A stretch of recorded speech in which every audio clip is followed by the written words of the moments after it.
La idea entonces de esta unidad, como decía, es examinar el problema de las clases sociales, eh, en particular en sociedades precapitalistas. Y obviamente cuando hablamos de sociedades precapitalistas, eh, nos vamos a referir no a todas las sociedades precapitalistas, o mejor dicho, no, nuestro objetivo en principio no es tomar todas las sociedades precapitalistas habidas y por haber en el conjunto del espacio terráqueo y en el conjunto de los siglos, sino tratar de tomar aquellos elementos que nos puedan servir para, en el práctico y más adelante, en las unidades que vienen, poder utilizarlo en el estudio de las sociedades americanas, ¿sí?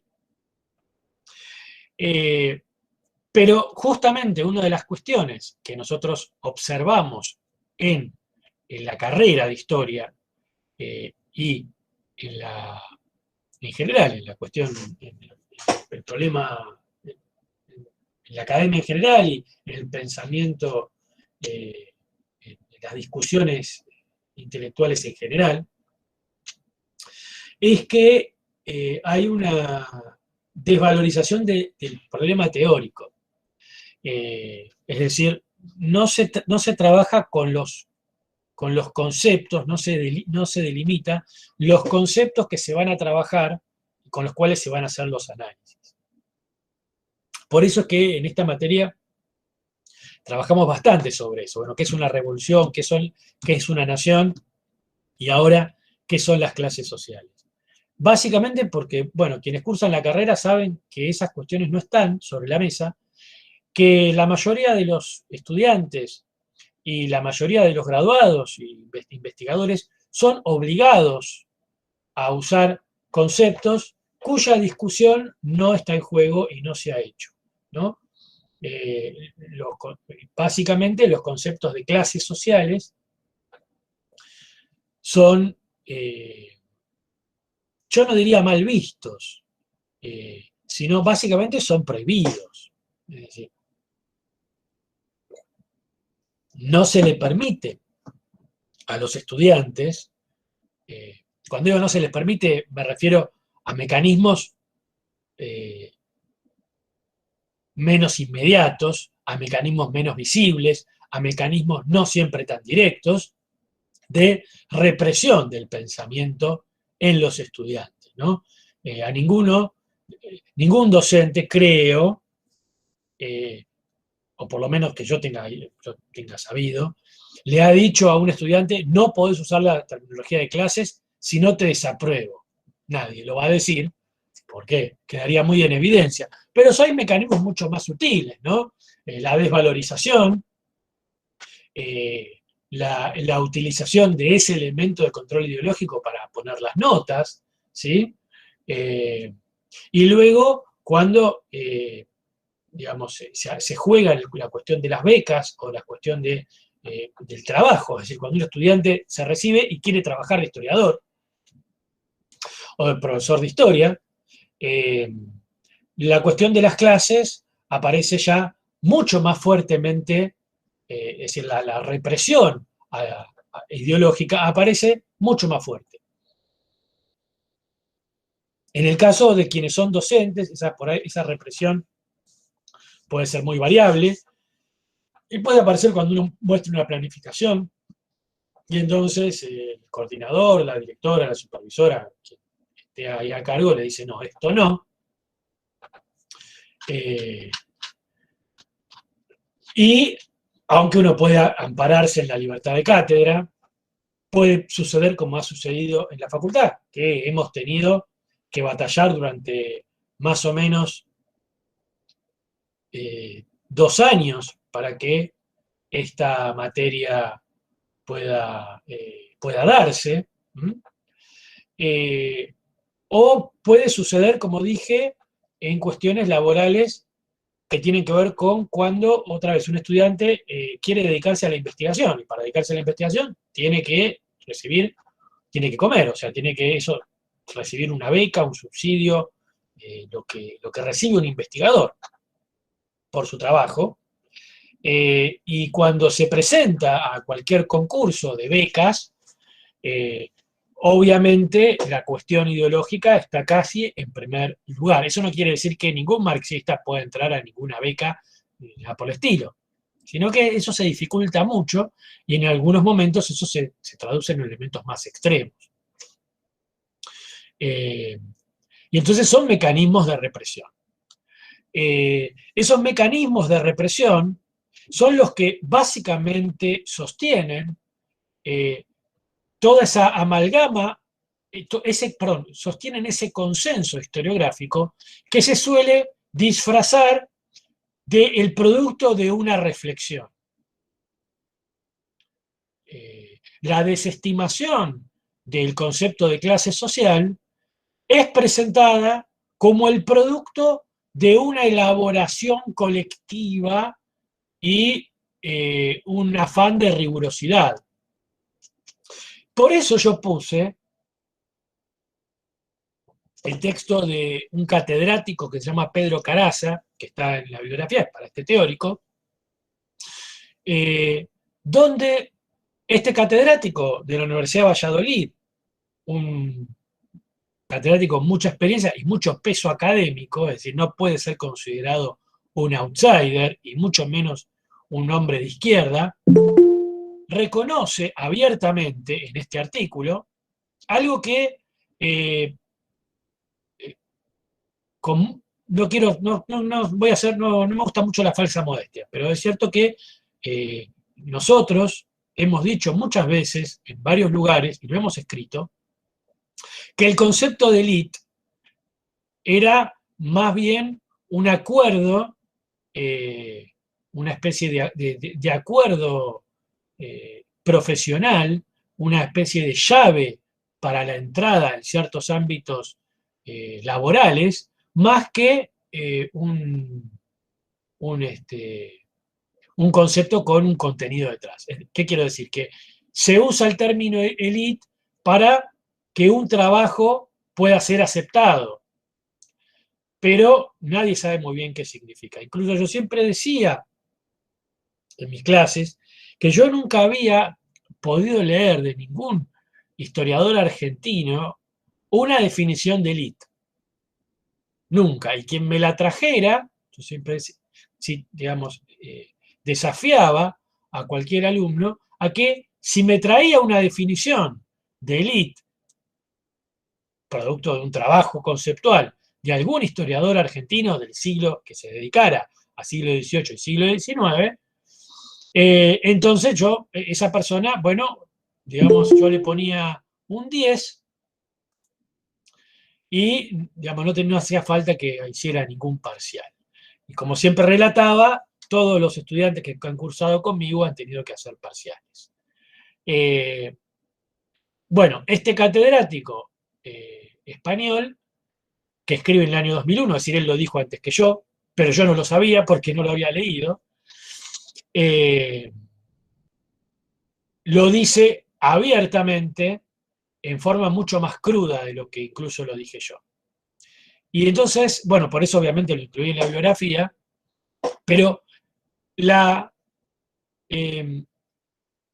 coincidencia entre dos personas que no se conocen y entre dos periodos históricos lejanos, porque ese artículo es del 2001 y él seguramente esto lo habrá trabajado en los años 90, y mi producción, digamos, va en el año, digamos, la segunda mitad de los años 2000, o sea, hay casi 10 años de diferencia entre lo que él dijo y lo que dije yo. Él lo dijo obviamente primero y con mucho más énfasis, pero la coincidencia entre dos personas que no se conocen, que están lejanas geográficamente y que están distanciadas en el tiempo, muestra que no es una locura de uno o dos historiadores. Hay quien lo dijo incluso en la década del 80,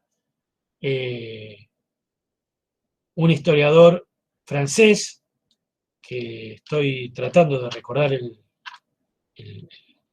nombre, pero bueno, Alain Guerrot, perdón, ahí está.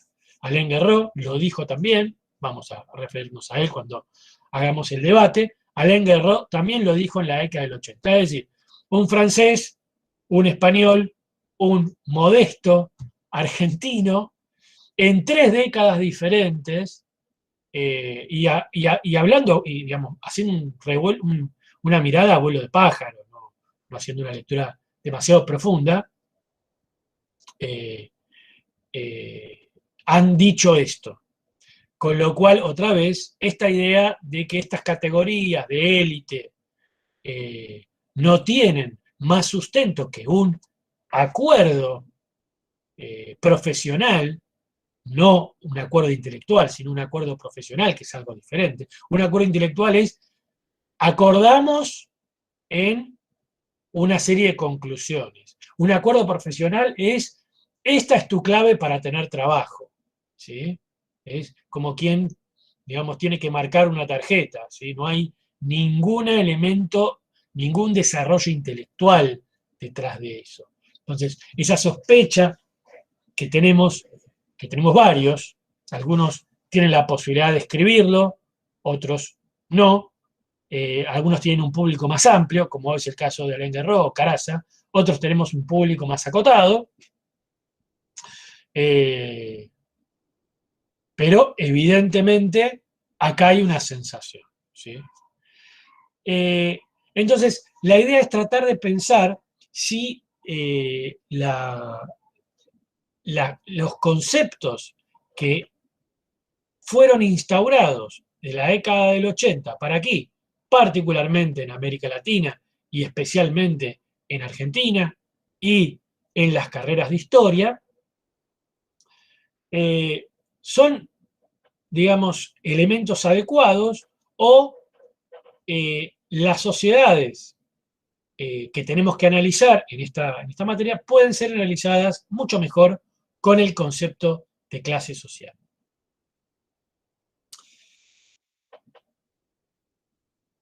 Como decía, a nosotros nos interesa, decíamos que en general en la carrera no hay una discusión teórica, ni de revolución, ni de nación, ni de clase. Y esas discusiones son interesantes, son importantes, porque a partir de esas discusiones uno puede ver qué se encuentra detrás de esas formulaciones. ¿Qué se encuentra detrás de las formulaciones de Jorge Hellman, de Juan Carlos Garavaglia, de Raúl Fradkin, de Gabriel Di Meglio? ¿Cuáles son esas concepciones que aparecen en esas formulaciones de estos historiadores, si se quiere, más consagrados en torno a la economía en el Río de la Plata del siglo XVIII al siglo XIX, pero también eh, eh, ciertas formulaciones que tienen que ver con la historia de América Latina? Por eso incluso pusimos un estudio sobre el caso de Cuba. Y también vamos a mostrar una forma de análisis, es decir, cómo esta forma de análisis que nosotros vamos a proponer puede utilizarse operativamente para estudiar a la burguesía, es decir, a la clase social burguesa, en el Río de la Plata antes de 1810. Es decir, no solamente nosotros tenemos una posición teórica y una serie de discusiones teóricas que vamos a discutir, sino además la idea es que ustedes, digamos, exponer, presentar una instrumentación práctica sobre un periodo concreto. Es decir, cómo eso se puede instrumentalizar, ¿sí? Esa en realidad es la idea en todos los planos. Pues bien, la discusión sobre el problema de las clases sociales tiene que ver con una discusión sobre cómo conceptualizamos a la sociedad. En particular, cómo conceptualizamos un elemento de la sociedad que es la economía y su relación con otras esferas de la sociedad. En general, uno cuando piensa en el pensamiento burgués, piensa en, digamos, tres grandes escuelas. La primera es lo que uno podría llamar la escuela más liberal, más formal, lo que se llama, se suele llamar, digamos, una formulación formalista, por decirlo así. Es decir, que toma una definición formal de la economía, pensada como toda actividad orientada a un fin, que posee una lógica que le garantice cierta eficacia frente a una serie de limitaciones, ¿sí? Que tiene que ver con esta idea de eh, los objetivos infinitos, las necesidades infinitas y los bienes escasos. Esta definición tiene una serie de problemas. En primer lugar, disuelve el problema de la economía en un conjunto infinito de relaciones. Es decir, la idea de actividad orientada a un fin vale para la producción automotriz como para esto que estoy haciendo ahora, que es tomar un vaso de agua. Y desde eso hasta establecer lazos de amistad, ¿sí? Es decir, hay una disolución del objeto. En segundo lugar, toma al individuo aislado. Su objeto de estudio son los individuos, no la sociedad. No hay un sistema, no hay una lógica sistémica, una lógica global. Hay una identificación de la sociedad con el mercado. Esto es algo que vamos a ver bastante, el problema del mercado. Varios autores van a tener en la cabeza el problema de los intercambios y el problema del mercado. Y con ese criterio tienen una mirada donde el mercado aparece operando en una extensión muy amplia, que tiene más que ver con una sociedad capitalista donde efectivamente las relaciones mercantiles abarcan casi el conjunto de la vida social. Y por último, otro elemento importante es que, y esto también vamos a retenerlo, solo analiza variables intencionales, variables, la intención del individuo, es decir, cómo el individuo intencionalmente intenta combinar medios escasos para fines infinitos. Lo último en términos ontológicos es la falsedad de suponer bienes escasos y fines infinitos. Los fines de la sociedad humana no son infinitos. Confunde un elemento psicológico. No me quiero meter en un espacio que no es el que mejor manejo, pero, digamos, estaría, digamos, un psicólogo, un analista más que un psicólogo, perdón, un analista lacaniano nos diría que lo que constituye al sujeto es la falta.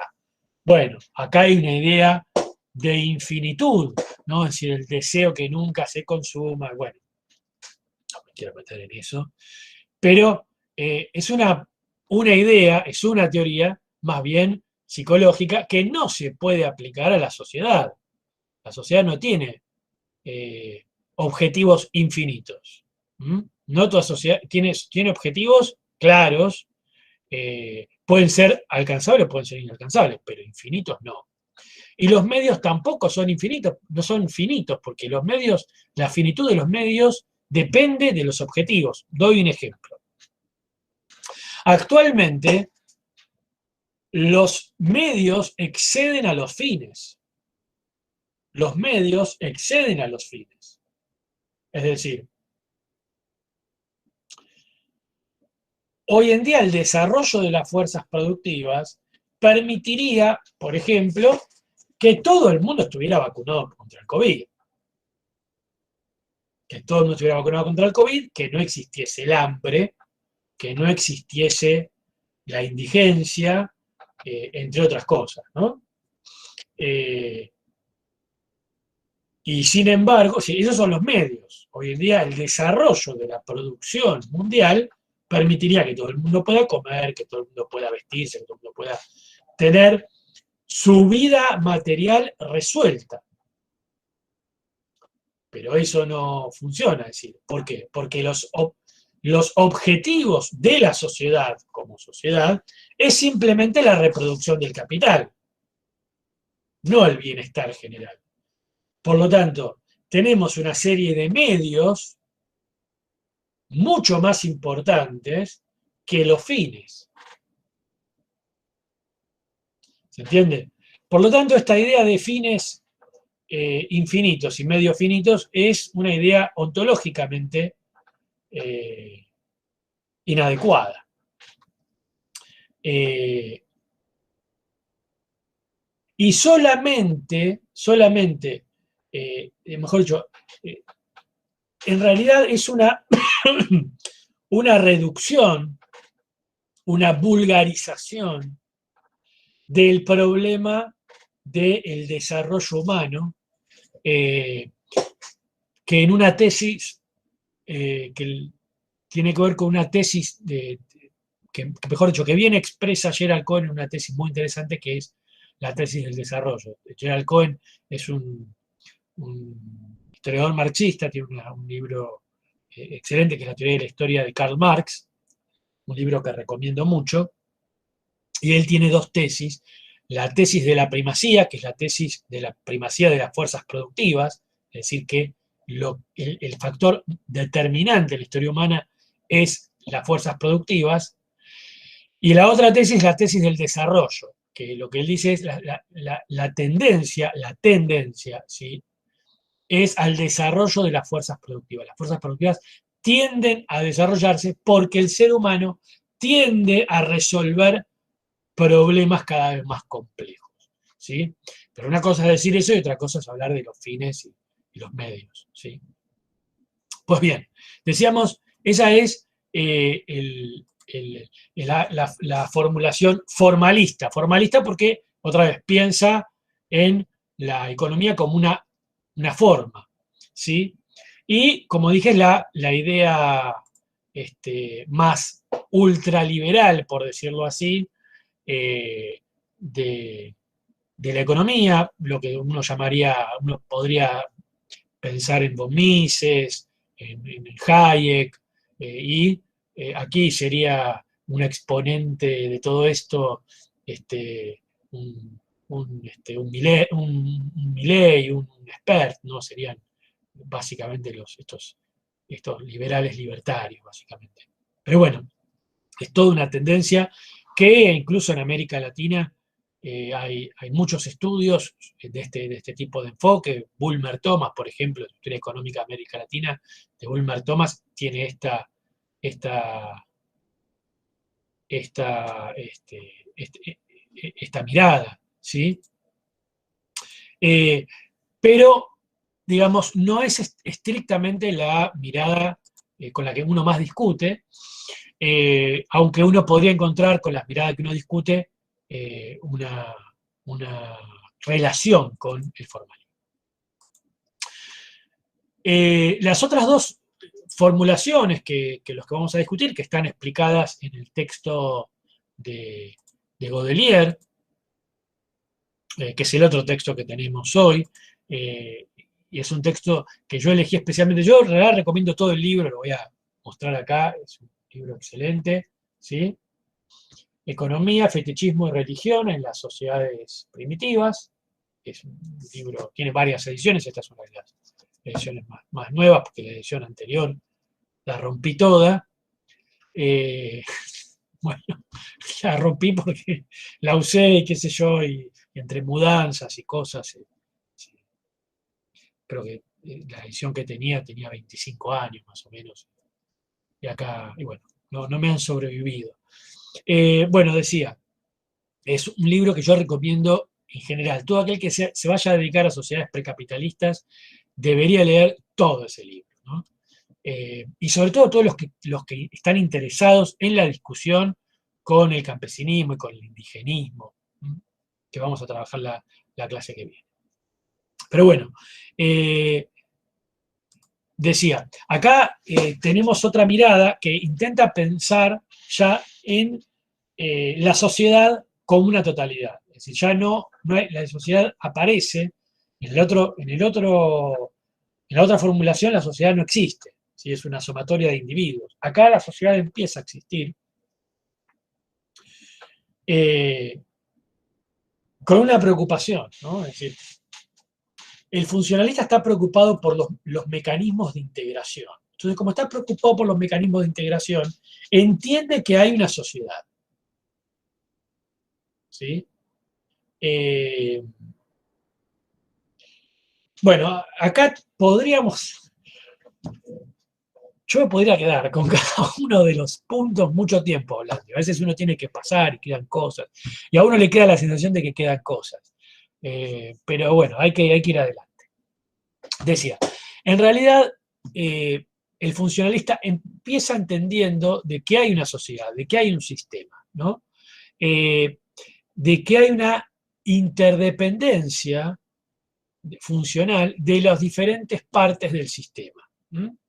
Que evidentemente no es un conjunto de individuos, sino hay un conjunto de relaciones que se van estructurando en función de una totalidad que funciona como sistema. ¿Sí? Dentro de ese sistema, lo que le interesa al funcionalista son, y también al estructuralista, pero vamos a ir por aquí primero, son los mecanismos de integración. Bueno, y aquí hay esta idea de mecanismos de integración, tenemos una diferencia con los formalistas y una coincidencia. ¿Cuál es la diferencia? La diferencia es que el funcionalista admite que la integración no es espontánea. Es decir, los individuos en forma aislada y tratando cada uno de seguir sus intereses y operando racionalmente cada uno por sí, no forman una sociedad. Hay que integrarlos. ¿Por qué puede existir el conflicto? Y hay que integrarlos. Tiene que haber un elemento de integración. Y por lo tanto, ese elemento de integración conforma un sistema de totalidad, en los cuales la racionalidad individual queda subsumida a esa racionalidad total, que es el mecanismo de integración. La integración justamente consiste en someter las racionalidades individuales a una racionalidad más general. ¿Pero por qué digo que hay una coincidencia? Porque para el funcionalista hay un elemento, si se quiere, prepolítico. Hay individuos aislados que deben ser reunidos por mecanismos de integración. Así que esos mecanismos de integración no son objetivos.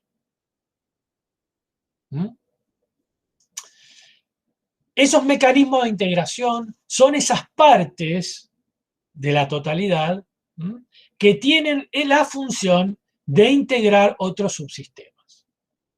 ¿Sí? De allí esos análisis de esos mecanismos que pueden ser políticos o pueden ser culturales o incluso pueden tener que ver con elementos del parentesco.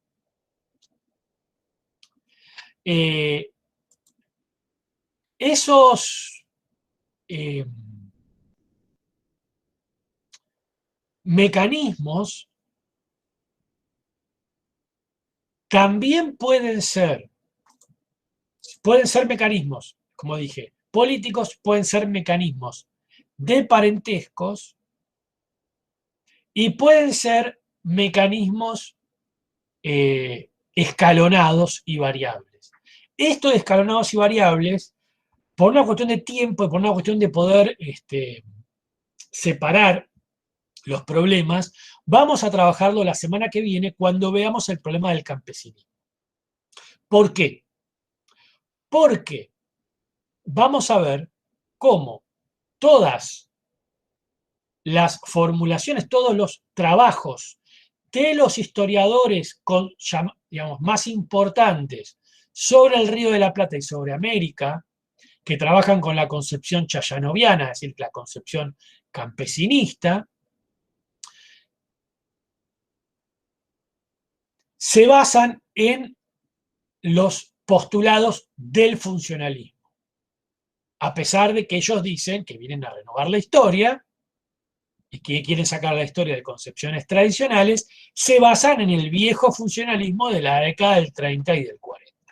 El funcionalismo,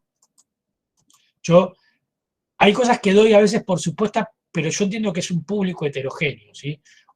Quien haya cursado antropología en el CBC, quien haya cursado antropología sistemática, que es parte de la carrera de historia como materia optativa, o quien sea, digamos, de la carrera de antropología, o quien haya visto estas concepciones, sabe que el funcionalismo es una teoría antropológica, es una teoría social en realidad, que, digamos, aparece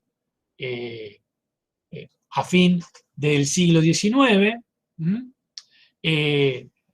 que, digamos, es usado por la sociología para tratar de ver las sociedades europeas y utilizado por la antropología, y acá la división entre sociología y antropología, que es una división corporativa no real, para mirar las sociedades no europeas, sobre todo las sociedades que han sido conquistadas por algún país de Europa, ¿sí? De allí, por ejemplo, Durkheim trabaja sobre las sociedades europeas y, digamos, Malinowski o Hans Pritchard trabajan sobre sociedades no europeas, por decirlo así, ¿no? Bien. El objeto del funcionalismo, que tiene muy en claro, es los mecanismos de integración, porque el funcionalismo está pensando en el problema del control social.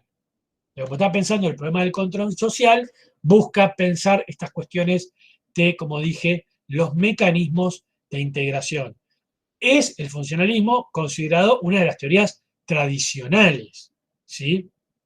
Por eso, todo esto que ustedes ven, que constituye un elemento de base teórica de los trabajos hoy en día predominantes, muestra si efectivamente se trata de trabajos renovadores o en realidad trabajos más bien tradicionales. Bueno, decimos, el funcionalismo tiene eso, la idea de encontrar cuáles son las funciones integradoras, pero ¿cuál es el problema que tiene el funcionalismo en este punto? Obviamente, digamos, las clases sociales no existen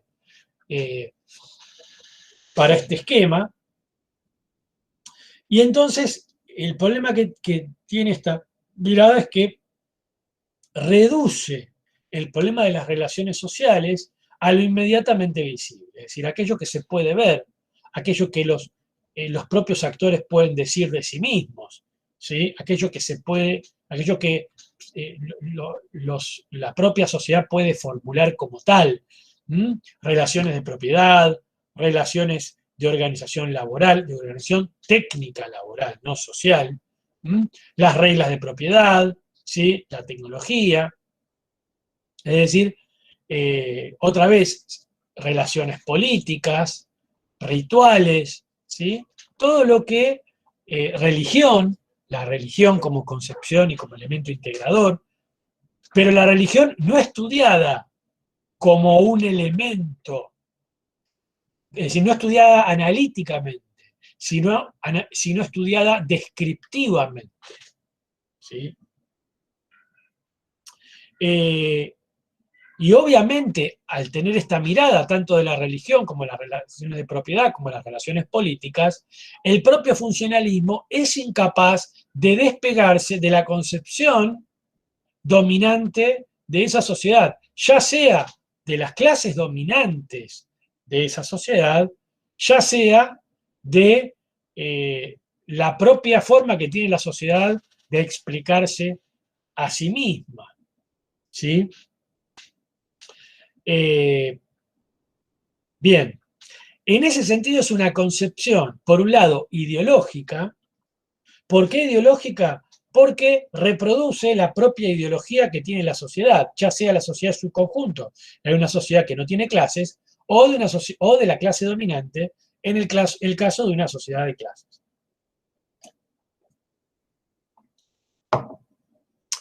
Y tiene una concepción empirista, ¿sí?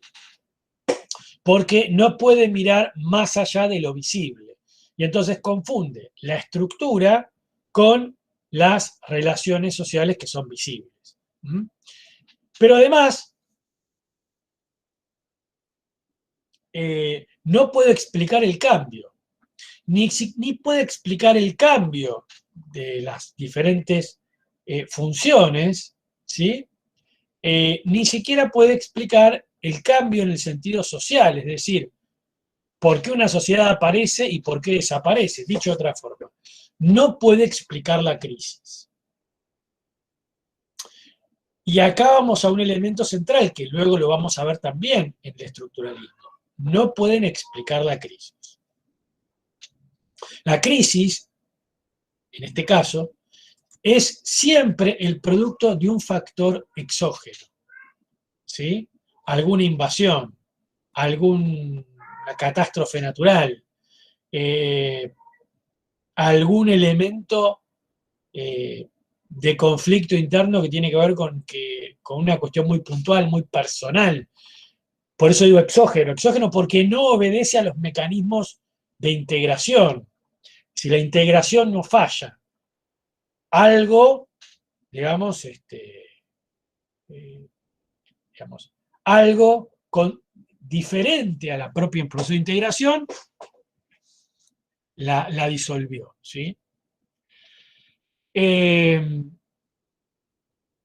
Y en ese sentido, la creación de mecanismos de, de, de integración, de esos mecanismos de integración, no son estudiados o son supuestos como a través de una especie de libre elección, ¿sí? De los individuos.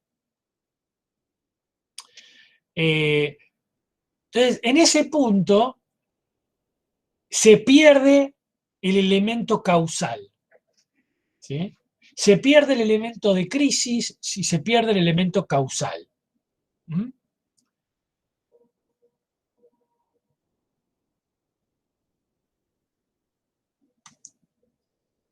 Hay una variante que explica Godelier que me parece interesante, el tema de la ecología cultural, el estudio de lo llaman los ecosistemas, la relación entre los hombres y su medio, el intercambio de flujos de energía, los mecanismos de regulación, que tiene dos problemas básicos. El primero es que los seres humanos son tomados en abstracto. Se habla del conjunto de seres humanos, bueno, o de la sociedad como tal, y no se pueden ver las relaciones internas. En segundo lugar, que trabaja con la noción de adaptación. Sí, parece que cada sociedad se adapta a los elementos del ambiente. Y entonces no se estudia la particularidad, porque efectivamente tiene que haber una compatibilidad entre la evolución de la sociedad y su ambiente, compatibilidad a largo plazo, no a corto, Eso es otra cuestión que también vamos a ver ahora. Pero la respuesta, siempre hay más de una respuesta posible. No es la única respuesta, ¿no? Y como hay más de una respuesta posible, entonces hay que tratar de entender por qué aparece esa respuesta y no otra. ¿Sí? Sabemos lo que es imposible, pero lo posible tiene muchas respuestas. Y esto que yo decía de corto y de largo plazo, esto es real. Porque no es cierto que toda sociedad necesariamente produzca una organización social y una organización incluso técnica acorde al medio en el que está. Muchas veces una sociedad reproduce, se organiza de una forma poco efectiva y por lo tanto termina desapareciendo. O puede que esa compatibilidad sea una compatibilidad que sirva a corto plazo, pero a largo plazo no. Por ejemplo, el sistema de quema y rosa. Es decir, es un sistema agrario muy primitivo, pero que destruye a la tierra. Y entonces esa sociedad, ese grupo humano, tiene que estar migrando y en algún momento tiene que chocar con otro grupo migrante. Entonces alguno se va a destruir. ¿Mm? Entonces, es solamente compatible a largo plazo, a corto plazo.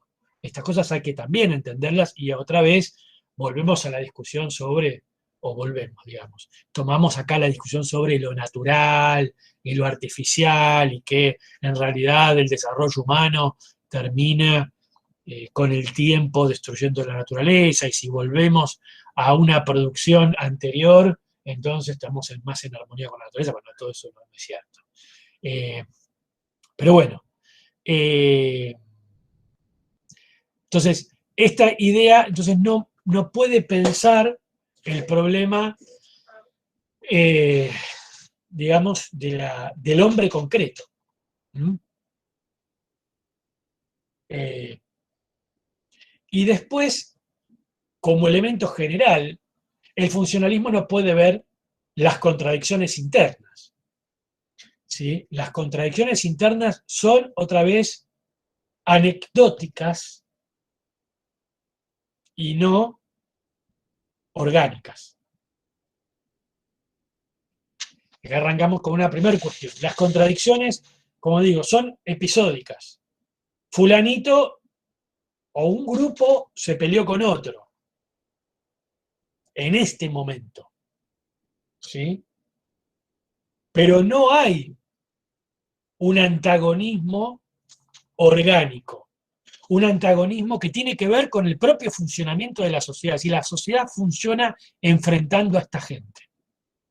No, eso no es así, según el funcionalismo y según el estructuralismo. ¿Se entiende?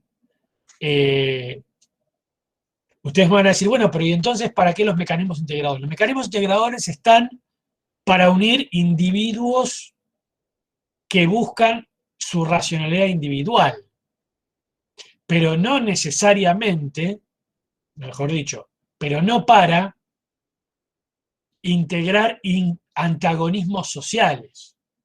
¿Mm? Es diferente. El estructuralismo toma de la crítica al funcionalismo el problema del empirismo. Y el estructuralismo lo que le critica al funcionalismo es la idea de que las estructuras no son directamente observables, ¿sí? Que hay niveles de la realidad que van más allá de lo visible, aunque obviamente tienen una consecuencia visible. Y entonces tiene una serie de presupuestos metodológicos,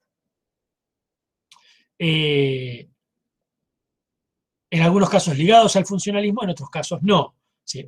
La idea de estructura, la idea de estructura para el estructuralismo viene de la matemática como una estructura como un mecanismo cerrado, casi autosuficiente, ¿sí? La idea de que la estructura es un conjunto de relaciones, ¿sí? Es una relación de relaciones, porque la estructura relaciona otras relaciones, ¿sí? Eh, la estructura combina, esta es la segunda cuestión, elementos muy específicos que no se pueden reducir, ¿se entiende? Es decir, no se puede reducir una instancia a la otra, ¿sí? Y que entre las diferentes instancias de la estructura existe una relación de compatibilidad, ¿sí? Lo que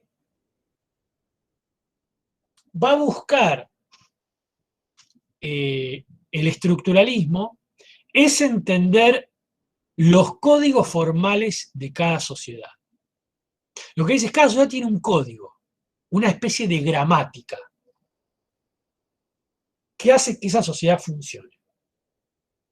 Y todo lo que tenemos que encontrar en la sociedad es cuál es esa gramática. Pero esa gramática es una gramática de integración. Porque otra vez, el estructuralista está buscando los mecanismos de integración. Y en ese sentido, va un paso más que el funcionalismo. Lévi-Strauss, el principal estructuralista, está muy permeado por el problema del relativismo cultural.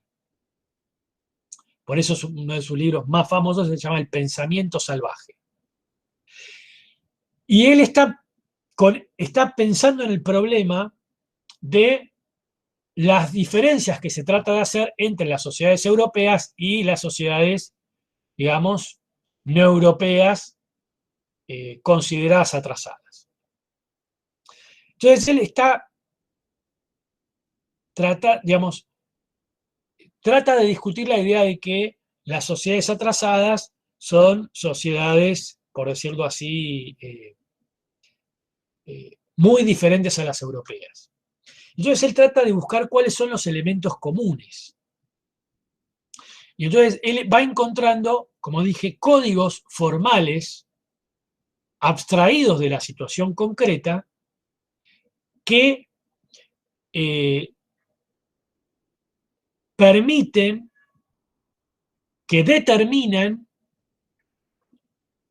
la cohesión social. No solamente la cohesión, sino además las relaciones de poder. Y lo que dice es, todas las sociedades tienen estos códigos formales.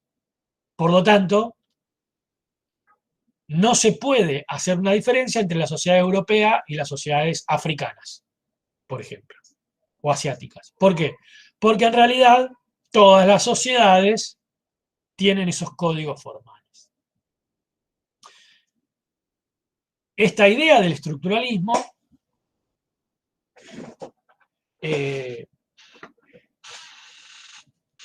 tiene otra vez esta búsqueda de los códigos formales, tiene dos problemas. El primero es que pierde el sentido de lo concreto.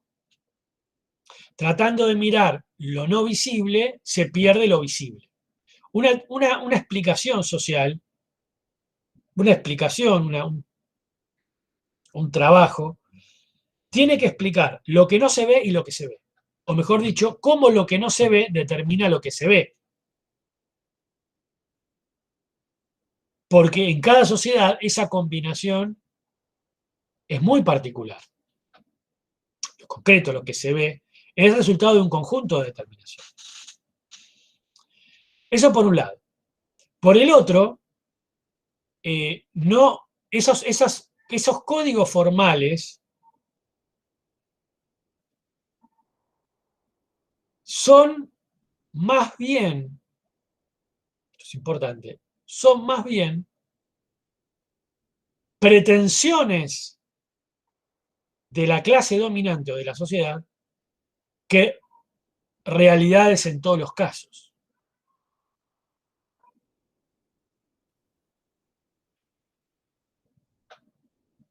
Y esos, ¿por qué? Porque uno lo que ve en la realidad es un conflicto, incluso un conflicto en torno a eso.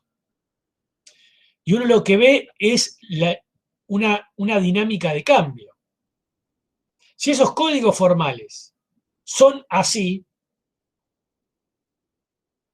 ¿por qué hay conflicto y por qué hay cambio? Es decir, eh, el funcionalista puede entender el conflicto pensando que hay un mecanismo de integración que es artificial y que hay gente que puede estar de acuerdo o no con ese mecanismo de integración. El conflicto es exógeno, pero está. En el estructuralismo, el conflicto no está. El conflicto no está o es solo aparente. Por eso, el estructuralismo va a dar lugar a posiciones en la izquierda, no en el marxismo, pero sí en un estructuralismo de izquierda, va a devenir lo que llama el reproductivismo. Es decir, una sociedad que se reproduce y no hay nada para hacer. Y de ese reproductivismo va a salir el populismo negro, es decir, ¿quiénes se pueden oponer a la sociedad? Aquellos que están fuera de la sociedad, que están fuera de estos códigos. Los locos, las prostitutas, es decir, todo lo extraño, ¿se entiende? Los ladrones, es decir, lo que aparentemente es extraño, lo que aparentemente está en los márgenes. Eso va a venir después, ¿no? Pero en realidad uno ve cómo del estructuralismo se pasa a ese postestructuralismo y a ese populismo negro Foucaultiano, ¿sí? ¿Por qué? Otra vez, porque no hay una dinámica contradictoria en la sociedad, ¿sí? Entonces, el estructuralismo no explica sociedades concretas, no explica la articulación entre diversas instancias, de hecho termina privilegiando una instancia y termina reduciendo toda la sociedad a una instancia.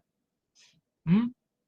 Eh, y no explica la relación entre el contenido y la forma de las relaciones sociales. Las relaciones sociales adquieren una forma. ¿Se entiende? Bueno, ¿por qué esa forma y no otra?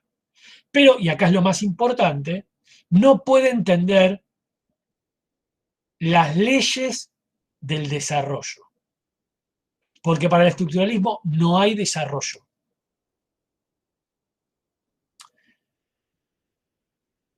No hay desarrollo y no hay contradicción.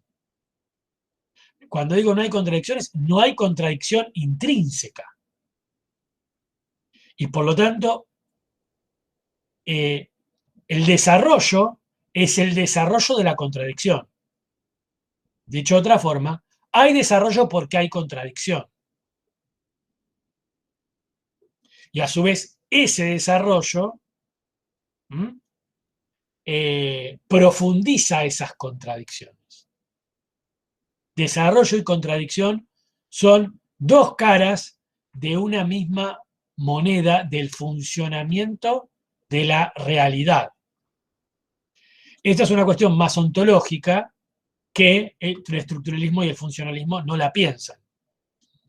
Es cuando Baudelaire en un momento dice, y parece algo difícil, que no es lo mismo la unidad de los contrarios que la identidad de los contrarios. La unidad de los contrarios es, hay fuerzas contradictorias que generan, que arman una unidad. O dicho de otra forma, la unidad contiene fuerzas contradictorias que hacen que la unidad se desarrolle, que se mueva, ¿sí? La otra idea es, hay fuerzas contrarias, pero en el fondo son idénticas. Entonces el sistema es un sistema cerrado, no abierto. ¿Se entiende esto? Que puede parecer un poco más complejo, pero la idea de clase social solo puede ser entendida si entendemos a la realidad y obviamente a la sociedad en estas doble cara, unidad y contradicción. La contradicción como elemento intrínseco como parte del desarrollo, no como algo que viene afuera. No es que hay un desarrollo por un lado y la contradicción por el otro, no. Son dos elementos que se van juntando, que hacen a la unidad. ¿Sí? Y entonces, la idea de clase social supone que una sociedad de clases, ahora vamos a ver, pero en principio que una sociedad tiende, mejor dicho, la sociedad está en contradicción, en una contradicción objetiva, ¿sí? Que entra en contradicciones objetivas. Contradicciones de esa sociedad con sus fuerzas productivas, contradicciones en el seno de sus relaciones. Entonces, esa contradicción, como digo, no es ocasional, es orgánica. ¿Mm? Y por lo tanto, es objetiva, es orgánica y es objetiva. Si no depende de la voluntad de los individuos, esa contradicción. ¿Mm? Bien, si uno piensa eso de esa manera, uno deja de buscar los elementos de integración para buscar los elementos de esa contradicción. ¿Cuáles son los elementos que componen esa contradicción? ¿Cuáles son esos elementos objetivos que componen esa contradicción? Una contradicción que tiene que ver con un sistema, una sociedad, que por un lado se reproduce y por el otro lado se transforma. Es decir, por un lado sigue siendo ella misma y por el otro lado se prepara para ser otra. En el medio aparece la crisis. La crisis de esa sociedad como producto de su propia reproducción, de su propio funcionamiento, de su propio ser sí misma. Es decir, la crisis brota del propio funcionamiento de la sociedad. Es la propia sociedad la que produce esa crisis.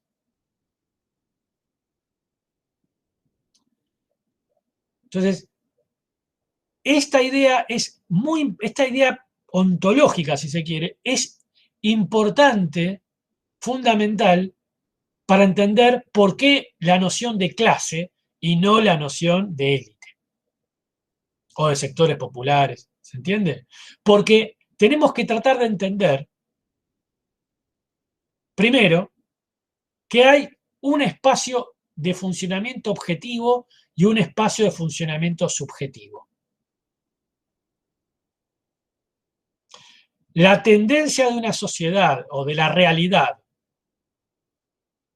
a la unidad, reproducción, transformación, esa unidad, ¿sí?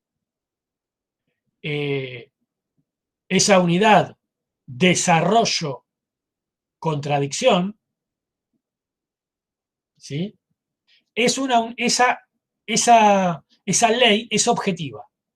No depende de lo que nosotros pensemos. Nosotros estamos metidos ahí, pero lo sepamos o no. Algo así como obviamente es una idea que pone en crisis, digamos, el narcisismo del ser humano. Algo así como lo que trae Freud. Cuando Freud dice hay un inconsciente, ¿qué significa? Bueno, nosotros no sabemos por qué hacemos todo lo que hacemos. No sabemos por qué hacemos todo lo que hacemos. Hay cosas que hacemos y no sabemos por qué. O creemos saber por qué, pero no lo hacemos por eso. Porque hay algo que se llama inconsciente. Acá esto es más o menos lo mismo, por decirlo, o es parecido, por decirlo así. No es exactamente igual, pero es así. Hay un funcionamiento del cual podemos no saberlo, podemos no estar de acuerdo, no importa lo que nosotros pensemos, esto funciona así. Funciona así independientemente de que lo sepamos, independientemente de que lo querramos. Y esto que funciona así, hasta cierto punto no hay forma de cambiarlo. No hay forma de cambiarlo. Nosotros podemos intervenir sobre la materia, pero no sobre estas leyes. Esta unidad de funcionamiento y transformación, no. Sobre eso no podemos intervenir. Podemos intervenir sobre otras cosas. Podemos intervenir sobre cierto funcionamiento y sobre cierta transformación. Podemos intervenir en la medida en la cual entendamos las leyes concretas de funcionamiento y de transformación de ese objeto sobre el que queremos intervenir.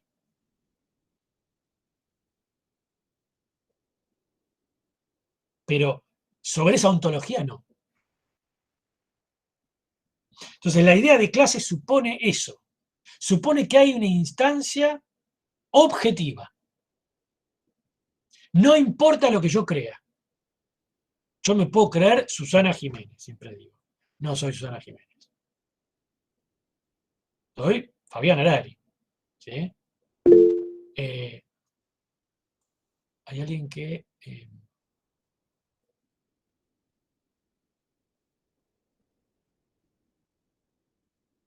bueno, es de Lincoln, está bien. Bueno, decía entonces, eso es importante para entender las clases sociales. Ese elemento es central. Con respecto a otras formulaciones sobre las clases sociales, es muy común, se ha hecho muy común. Vamos a empezar con el tema elite. Se ha tratado de reemplazar el concepto de clase dominante de burguesía o de nobleza o de esclavistas, el caso de la sociedad antigua, o de clase, en cualquier sociedad también, por élite. Pocos saben de dónde viene este pensamiento. Y cuando uno averigua y cuando uno entiende de dónde viene este pensamiento, esta teoría de la élite, se da cuenta de por qué quienes esbozan y quienes hablan de élite nunca están dispuestos a dar el debate teórico. Porque el concepto de élite, la teoría de élite, proviene del funcionalismo protofascista italiano.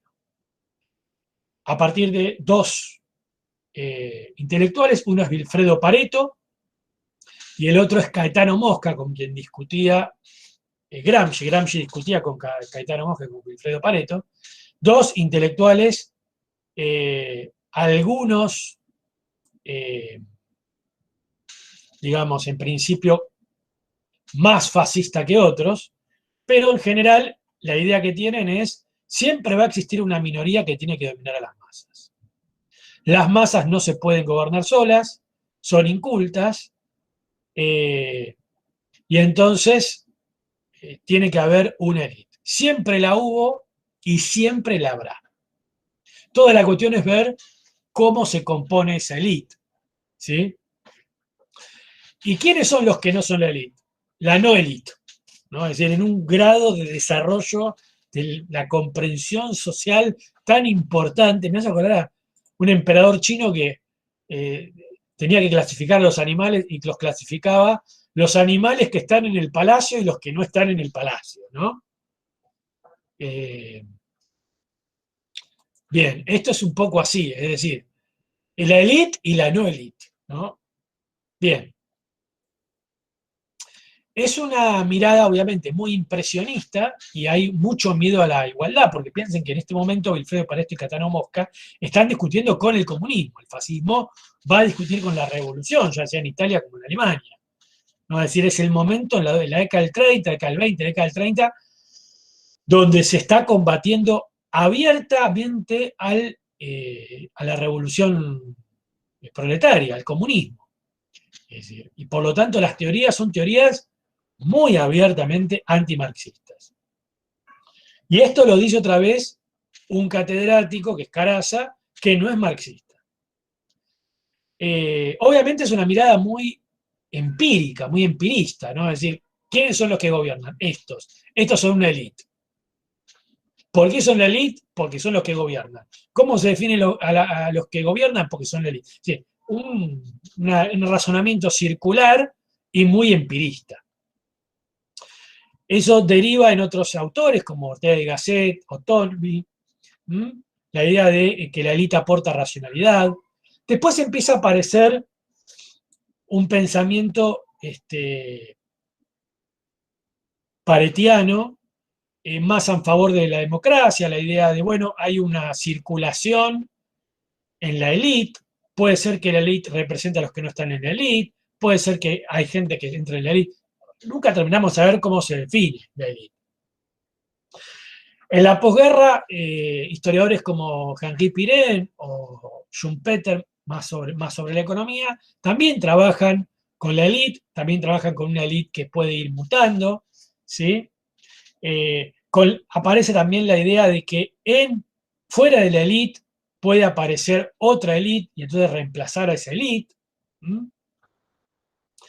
En definitiva, hay un consenso generalizado entre esta gente para rechazar la determinación económica, pero es evidente que aceptan el determinismo cualitativo elitista, es decir, rechazan cualquier determinación económica, pero no rechazan la idea de que siempre en toda sociedad, en toda la historia, hubo un cuerpo de élite dominando a los otros.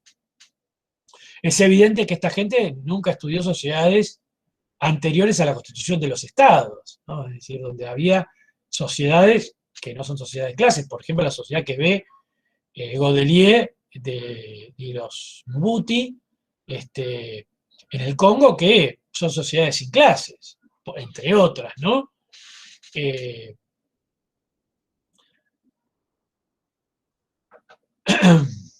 Y frente a la élite uno ve una masa desorganizada y pasiva que si bien presenta algún conflicto, en realidad no son conflictos determinantes, ¿sí? Y eso también lo pueden ver en estudios llamados de la historia desde abajo, como por ejemplo los trabajos de Fradkin o Di Meglio, donde ellos ven conflictos, pero son conflictos que no son determinantes, ¿sí? Es decir, no determinan el curso de la historia. Si ven un levantamiento acá, un levantamiento allá, gente que, digamos, dice cosas acá y allá, pero en definitiva eso no provoca un cambio en la historia, ¿sí? Y el relevo de una élite por otra tampoco aparece conflictivo y es más bien accidental. Pensemos otra vez en Revolución y Guerra, donde Alperín habla de élites y, el reemplazo de una élite por otra es un proceso accidental. Es el producto de una guerra no querida.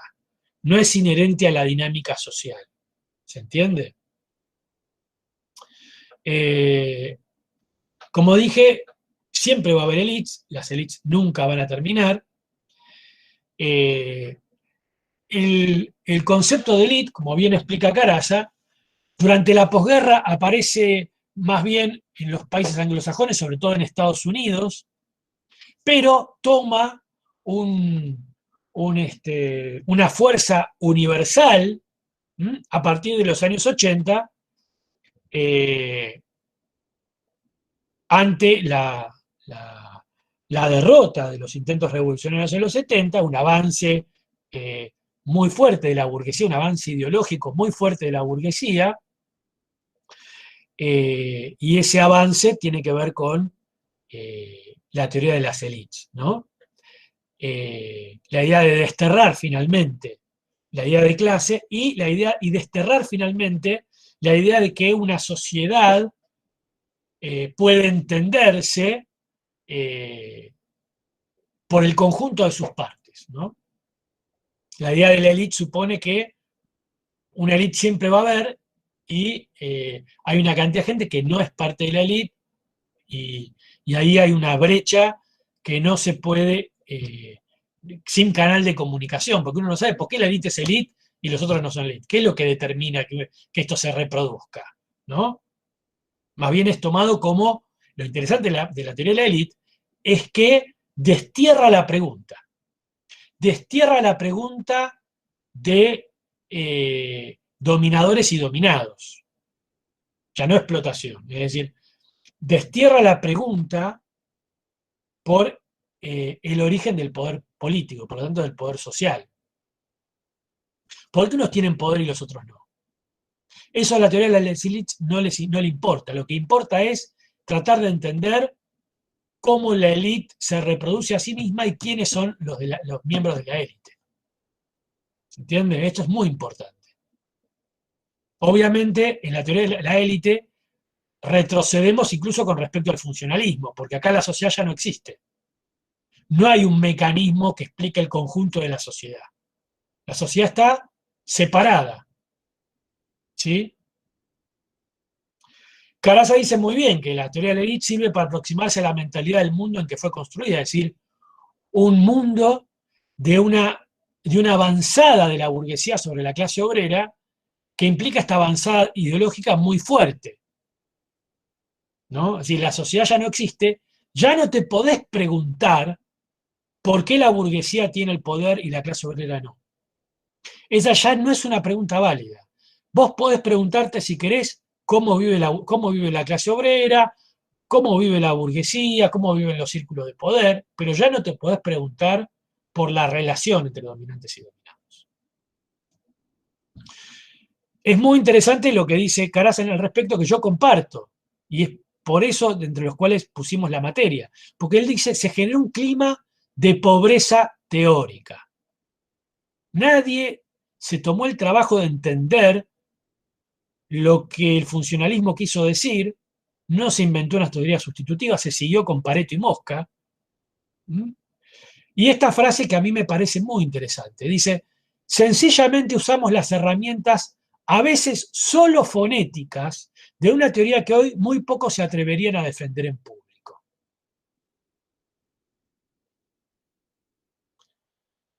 Es muy interesante esto. Es decir, élite es una herramienta fonética, no una herramienta intelectual. Y como dije, nadie se atrevería a defender la teoría en público. Todo el mundo la usa. Y acá está la explicación. Dice, puede decirse que en la mayoría de los casos se usa el concepto de élite como un comodín bastante vacío para huir de conceptos como clase, burguesía, oligarquía, bloque, etc. Es decir, el problema, la adopción de la teoría de la élite es simplemente para salir de la teoría de clases. Es decir, es una teoría puramente negativa. Y es muy interesante cuando Caraza dice, bueno, hay usos productivos, y muestra los usos productivos, uno se da cuenta de la inutilidad de ese concepto. Dice, por ejemplo, usos productivos. Estudiar la élite judía en el Londres victoriano. La representación femenina en la élite periodística. La élite financiera de la City. La élite burocrática soviética. La élite de la CIA. La élite intelectual. La élite eclesiástica. Eso lo decía muy interesante. Alain Guerrero decía, si es élite para cualquier cosa. Y uno diría, bueno, hay una élite de los pescadores del Sena, no me acuerdo qué decía. Uno diría, la élite de los pescadores del Paraná. Les pido que apaguen la cámara, por favor, a todos los que tienen la cámara prendida, que apaguen la cámara, ¿sí? Para poder mejorar la comunicación. Bueno, Caraza se ubica acá preguntan, Caraza es básicamente, él en su momento tuvo alguna relación con el marxismo en los años 80, él escribió un libro sobre la revolución burguesa, pero en los años 90, fue adquiriendo la teoría de las élites y fue, digamos, usando el concepto élite. Por lo tanto, ese artículo es una confesión. Es muy interesante. Por eso yo uso este artículo, porque alguien que utiliza élite y que sabe que tiene que utilizarlo porque así se define su futuro laboral, escribe un artículo donde dice, básicamente, bueno, ustedes me piden que use el concepto de élite, yo lo uso. Hay que usarlo, lo uso. Pero sepamos que estamos, digamos, utilizando una convención impuesta por la fuerza, y esto no es el producto de ninguna, de ningún acuerdo, ¿sí? De ningún desarrollo, mejor dicho. Es un acuerdo, pero no es un desarrollo intelectual. Bueno, vamos al problema de la clase social. Nos ha quedado mucho, miren, nos ha quedado muchísimo, por explicar. Vamos a seguir, si es necesario, la clase que viene, porque nos queda un elemento. Voy a simplemente, después lo vamos a discutir la clase que viene y vamos a ver el tema de eso, o sea, mañana, ¿no? El tema de eso, cómo se aplica a la estructura rural. Pero voy a marcar, cuando definimos clase, vamos a marcar algunos elementos, no 7 elementos, pero vamos a marcar básicamente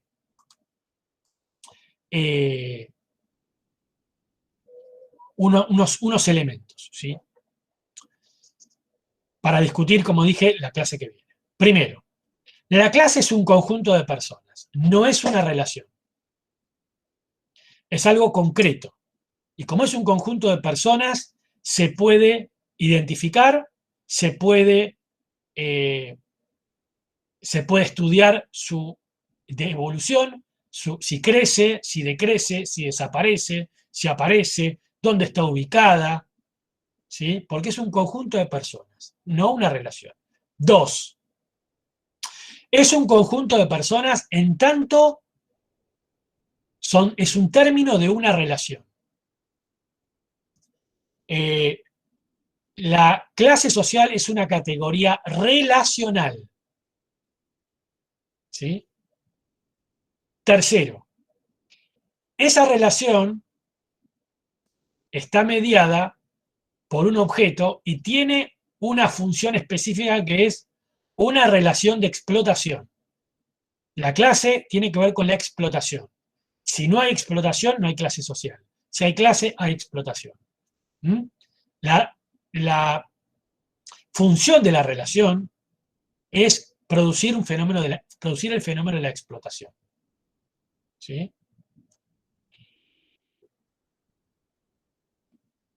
Cuarto, esa relación de explotación determina un antagonismo social, es decir, esa relación implica una incompatibilidad. La incompatibilidad del desarrollo de ambas clases sociales.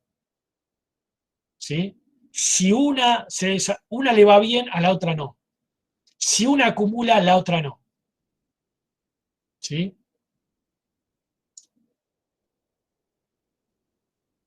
Quinto, ese antagonismo es la génesis del conflicto social. Y sexto, toda esta dinámica es objetiva, es decir, no depende de la conciencia de los individuos de esta situación.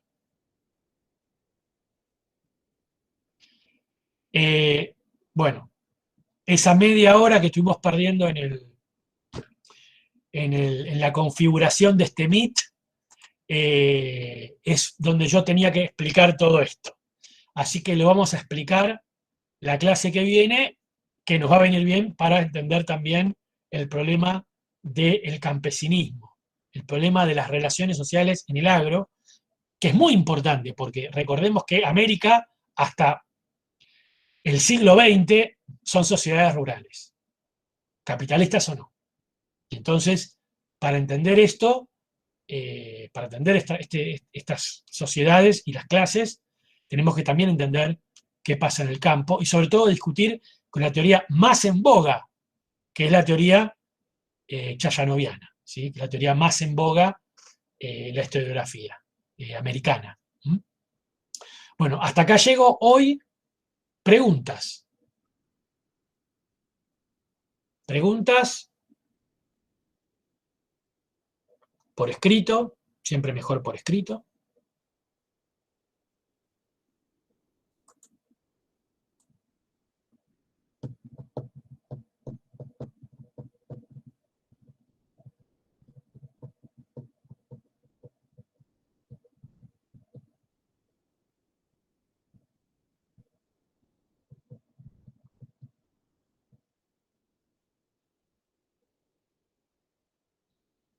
No hay preguntas o no se animan. Cuando no hay preguntas, uno piensa que o se entendió todo muy perfecto. Ah, estamos procesando. Muy bien, muy bien.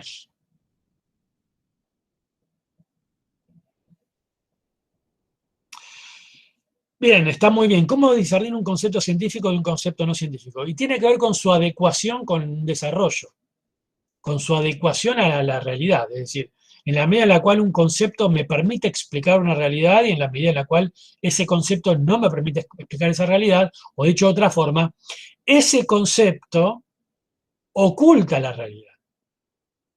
Ese concepto aparece como un obstáculo para entender la realidad. Si el concepto de élite es un obstáculo para comprender la realidad, porque no me permite entender un desarrollo. El estructuralismo, el funcionalismo, aparecen como un obstáculo, la idea de integración, es decir, aparecen como un obstáculo a entender la sociedad porque no me permiten entender la crisis. ¿Mm?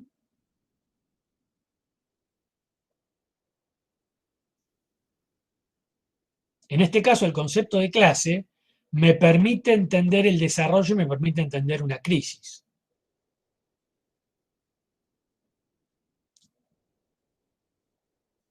Vamos de nuevo, bien. El primero es que es un conjunto de personas, la clase social. Segundo, es un conjunto de personas que entra en relación con otro conjunto. No es que se define por esa relación. Tercero, esa relación tiene como fin la explotación. Por lo tanto, está mediada por objetos, que es el excedente. ¿Sí? Tercero, es decir, si hay explotación, hay clases sociales. Si hay clases sociales, hay explotación. Las clases están definidas por eso y se relacionan por eso. ¿Vamos bien? Cuarto, esa relación de explotación establece un antagonismo. La explotación provoca un antagonismo. Ese antagonismo es intrínseco a la sociedad, es parte del funcionamiento de la sociedad porque la explotación lo es. Cuarto, ¿sí? Quinto, ese antagonismo es la génesis del conflicto social. Sexto, esta dinámica es independiente de la conciencia y voluntad de los individuos. Los individuos pueden ser conscientes, saberlo o no, pero esto funciona así igual. ¿Sí? Básicamente esto tiene que ver con algo que vamos a ver la clase que viene, el thompsonianismo. Es decir, si una clase no sabe qué es clase, bueno, ¿sí?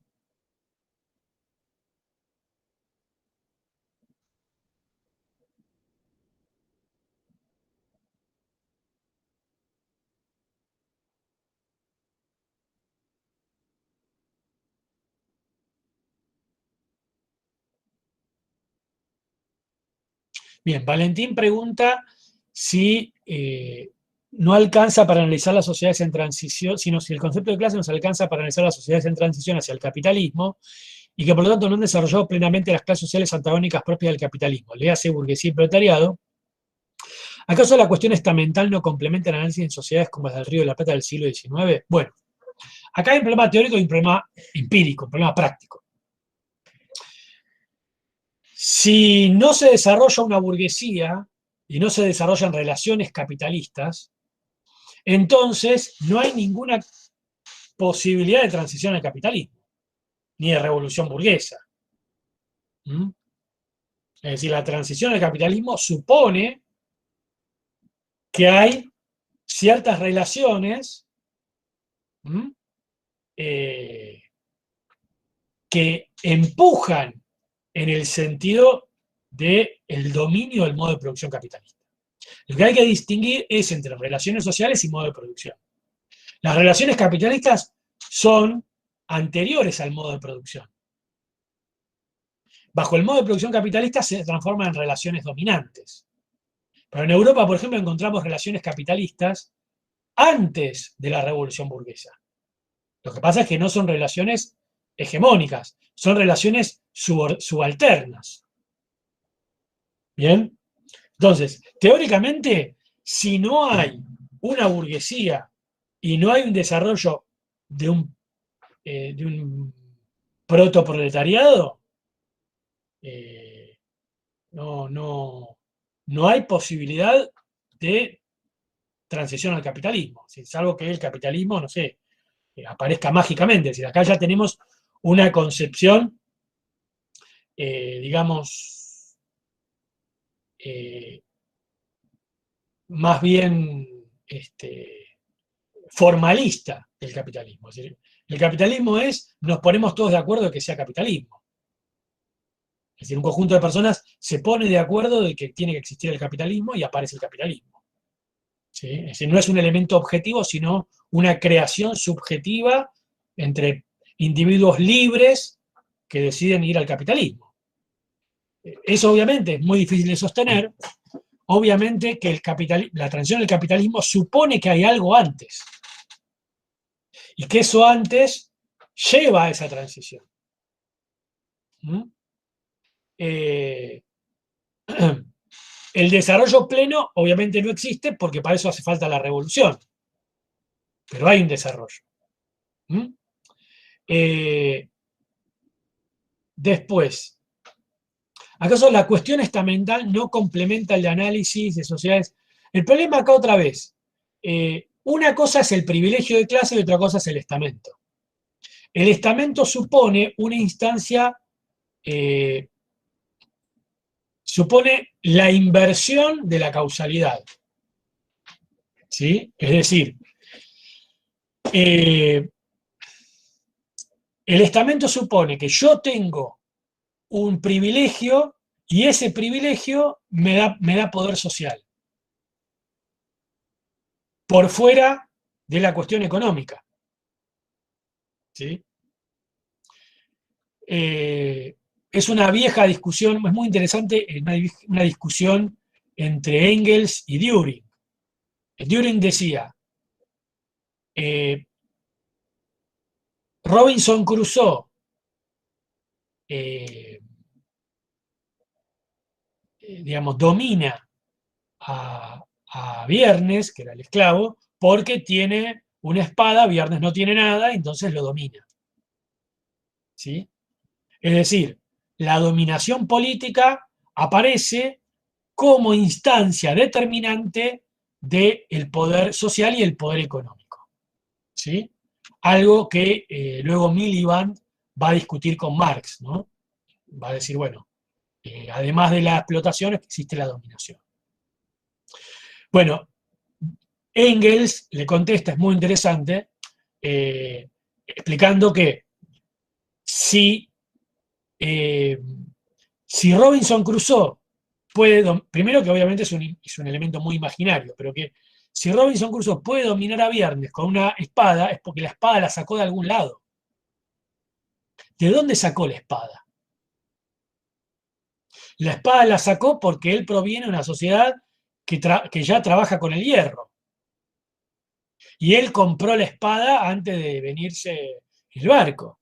Es decir, hay una acumulación económica diferencial entre Robinson Crusoe y Viernes. Y esa diferencia de poder económico provoca la diferencia de poder político. De otra forma, ¿cómo sostengo mi estamento? ¿Cómo sostengo mi estamento? ¿Cuál es el fundamento de mi estamento? Por decirlo así. Es decir, lo que hay es explotación. Y si hay explotación, hay clases sociales. Después, que yo sobre esas clases sociales elaboro una superestructura para defenderme de las clases explotadas, ya es otra cosa. Eso, digamos. Pero otra vez, la superestructura no es parte de las relaciones de producción. El derecho me puede ayudar a mí a reprimir una actitud de un explotado, pero el derecho no cultiva la tierra. ¿Se entiende? El derecho no cultiva la tierra, el derecho, digamos, en sí mismo no me entrega excedente. ¿Sí? Eso lo tengo que garantizar, y lo tengo que garantizar con un poder económico constante y sonante. ¿Sí? Si yo tengo que tener un ejército que defienda ese privilegio, ese ejército lo pago. Si lo puedo pagar, lo tengo, y si no lo puedo pagar, no lo tengo. ¿Sí? Otra vez, ¿cómo cae esa cuestión estamental? Y porque efectivamente eso es un problema de clase. Cuando ya no tenés plata para armar el ejército, tu estamento se cae. O sea, no, pero yo tengo sangre azul y mirá, no me importa. ¿Cómo defendes tu sangre azul? La defendías con la renta, con la renta. Bueno, no tenés más renta. ¿Qué eso qué quiere decir? ¿No? Es decir, esta idea de cuando los mataban a los nobles decían, bueno, al final no tenían sangre azul. Lo que está diciendo es eso. ¿Mm? Lo que está diciendo es, acá hay un poder social que determina el aparato jurídico e ideológico. Caído ese poder económico y social, el aparato jurídico e ideológico se ven como un chiste. No tienen sangre azul, mirá. ¿Mm?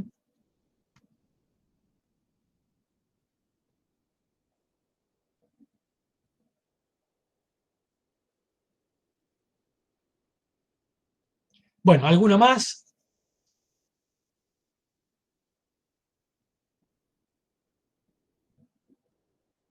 Bueno, cualquier pregunta la pueden hacer mañana, ¿sí? Cualquier pregunta que les haya quedado, yo me quedo con una frase que no es la primera vez que la hacen, y me parece una frase muy acertada, que dice, estamos procesando, y es cierto, a veces uno está procesando, y bueno, por ahí mañana me pueden preguntar si tienen ganas, ¿sí? Así que nos vemos mañana, hasta misma hora, no, a las 7 de la tarde voy a tratar de poder armar mejor el Meet para que no nos pasen estas cosas, y bueno, cuídense, lean, porque ya se viene el parcial dentro de poco, un abrazo a todos, ¿sí?